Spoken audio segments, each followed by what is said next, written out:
Hey, what's going on? Yeah, yeah, oh yeah, oh yeah. Hey, hey, hey. What? Hey, what? Go on, go on. Yeah. Just want to jump on me, don't you? Just want to jump on me. Alrighty, it is day 6. Oh, I've almost been doing this a week. Day 6, and today we're not going to play with that one. We're not going to play with that one. We're not going to play with either one of those two. We might later. I'm probably going to eat my words for saying that. But what we're going to do today is that car in the video yesterday, the Jzx100. That is getting moved houses because my buddy bought his house, and we're gonna stick it on a truck and move it. Now the interesting thing is, fucking low. It doesn't really go onto trucks very easily. So what we're gonna do, take my ramps, my little homemade ramps, and we're going to go over there. We're going to help him get it onto the truck and off of the truck and into his driveway and into his garage. So that should be interesting to say the least. So we're going to go do that today. Right, so real quick before we run away and play with his car, my boot latch is being a dick, and it ends up being the little cable, as you can see on the end of the cable, just that little spacer there that's supposed to help pull on it is now well stuffed. So I'm going to quickly do a dodge fix on that, and we'll get going.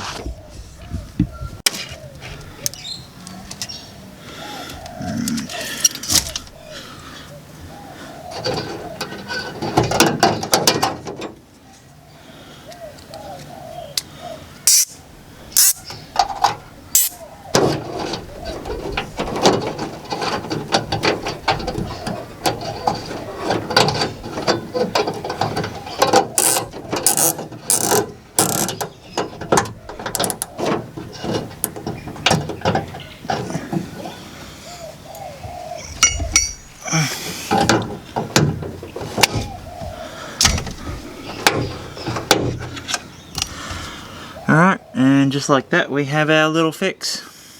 Zip ties fix everything. If you disagree, you're wrong. Alrighty, so here we are.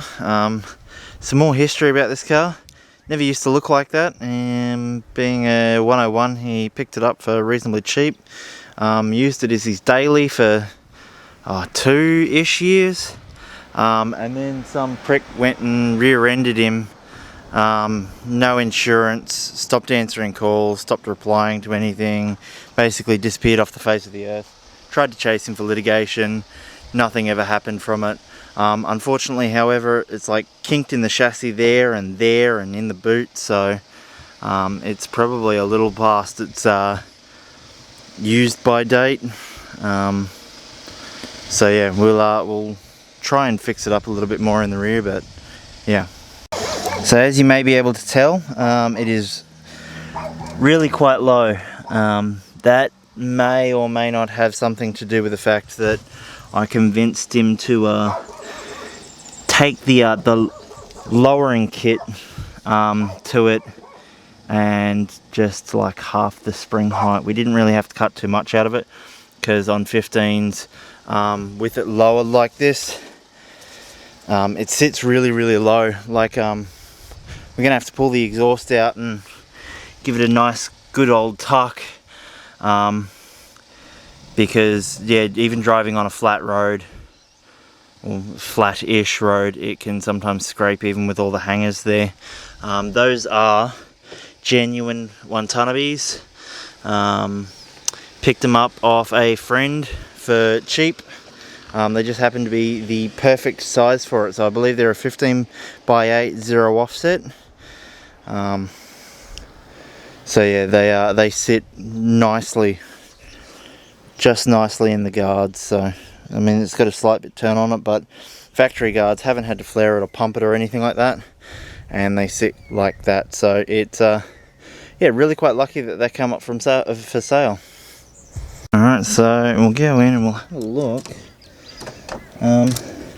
because it is full interior. That's probably the wheel it's going to end up on. It picked up from up garage, just for shits and gigs. I mean, it is quite a solid wheel. It doesn't look it, but it is a little bit smaller than the factory one. I don't know if you can really see that, but it's a little bit smaller. Just have to take that airbag out and yeah, fuck around with that. It used to have 18s on it because, you know, street car and not bullshit low. And of course the fucking bonging.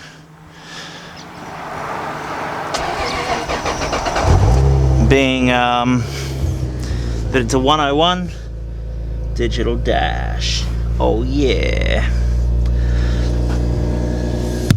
So as you may be able to tell, it's an ae92J, absolutely nothing uniquely special about it.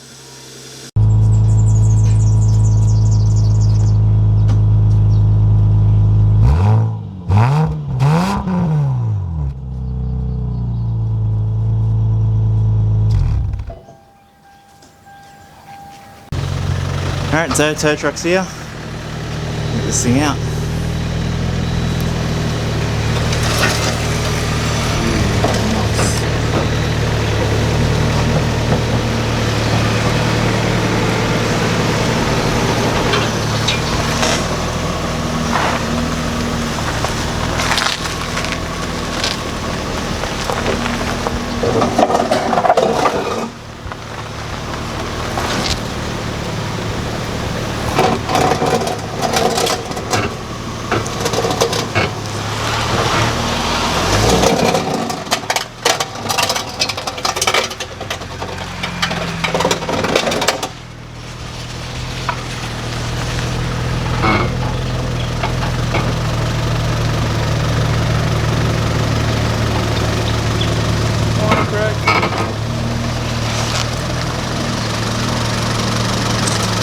Yeah, I know those ramps. Got the big load.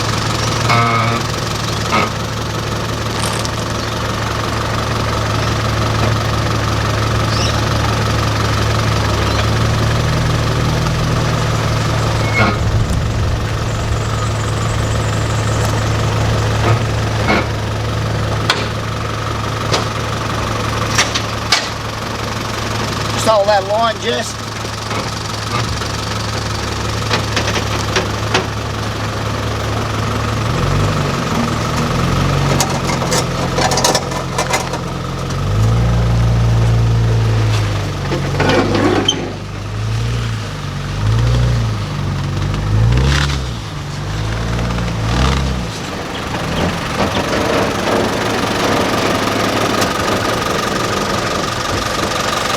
Snug as a bug.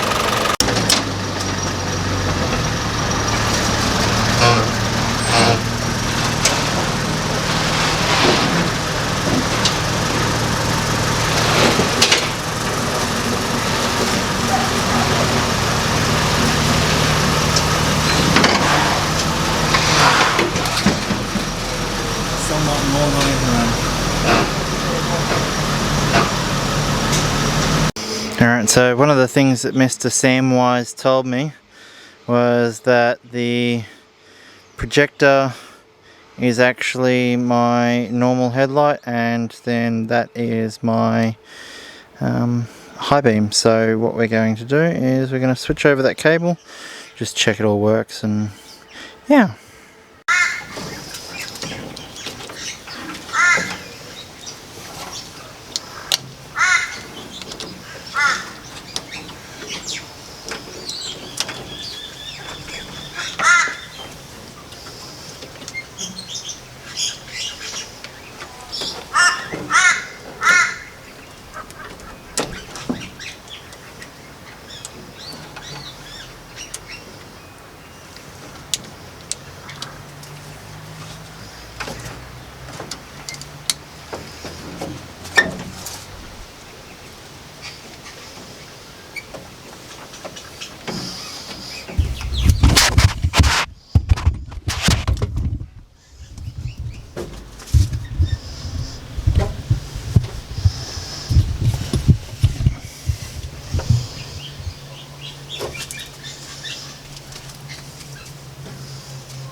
Alright, let's just check that when we turn those headlights on, the projector's the one that comes on, and we'll turn the high beams on and just make sure it's the right one.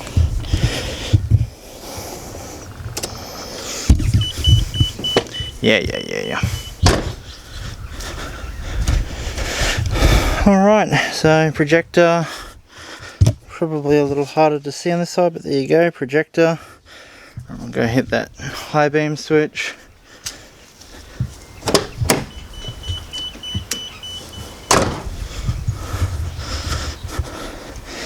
There we go. That's a high beam. That's a high beam. Cool. Mr. Sam also sent me a thing. It's a pre-made adapter kit for these things.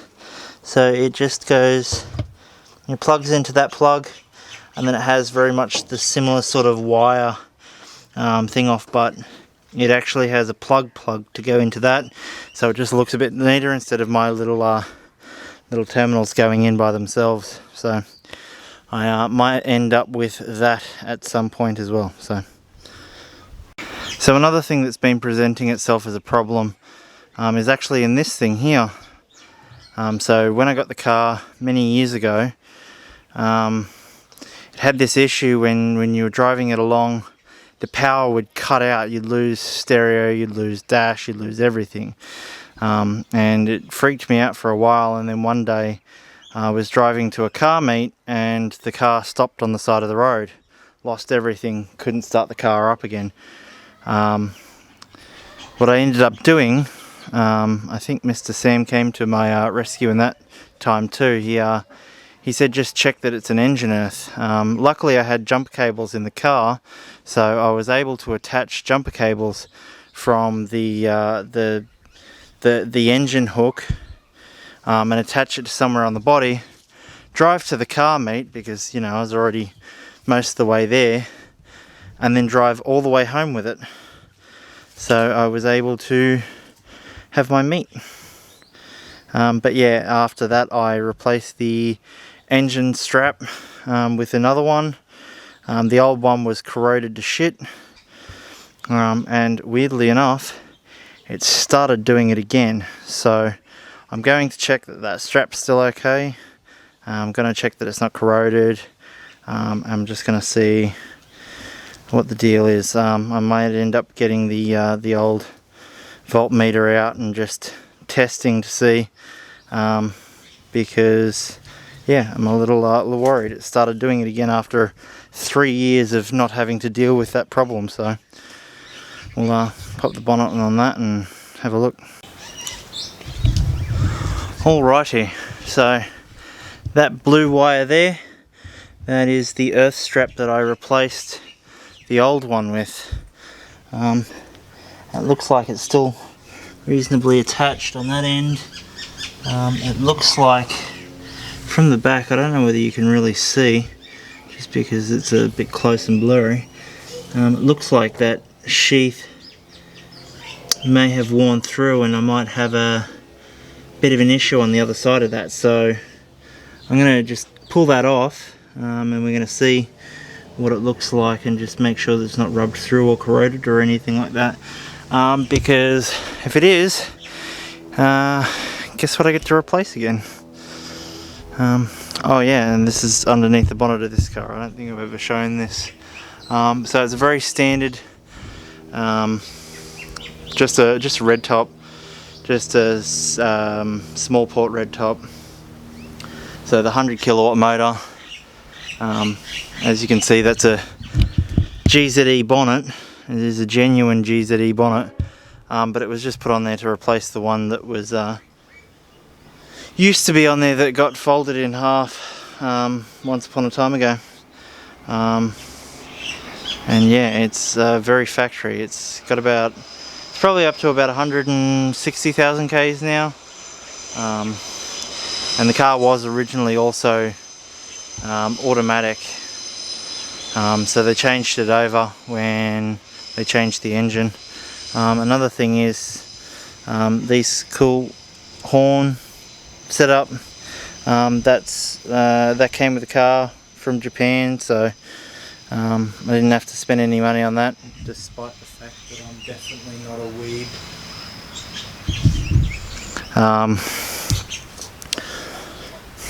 As you can see, coilovers, just some BCs. Yeah, otherwise dead standard. It could do with a bit of a clean, but otherwise, yeah, very stock car. Very stock car.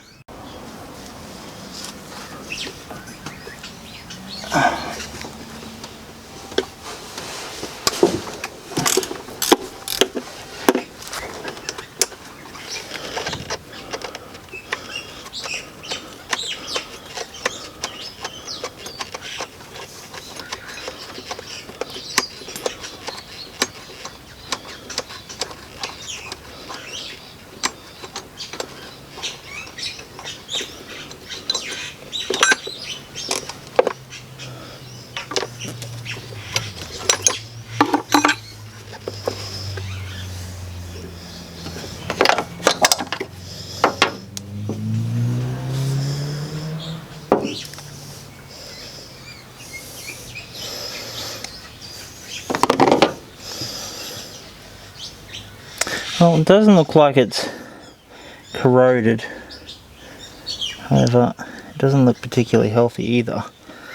I think that it's, just from the angle of it, it's not doing so well on the crimp side. I'm probably going to have to fix that up. And if I do that, I'm going to go and make my own one up, so I can make it in black so it doesn't look like it stands out. But what I'm going to do is I'm going to clean up the contact points, both at this side and the other side.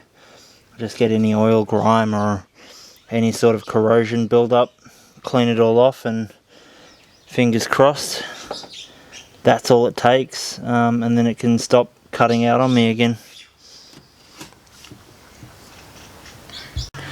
Righty, well, that's me done for the day. Probably a little bit of a short one. I haven't edited it yet, so I don't quite know what's in there, but probably a bit of a short one. I went and got some fish today. Played a little fish tank. Not so much cars. So yeah, I think tomorrow I'm going to tell you the story of my ae92 and how it came to be. It also involves my brother's 86 and one of my good mates, so that's going to be a long story. I hope you're prepared for sitting there bored me talking. Yeah, anyway, I'll catch you tomorrow. Peace.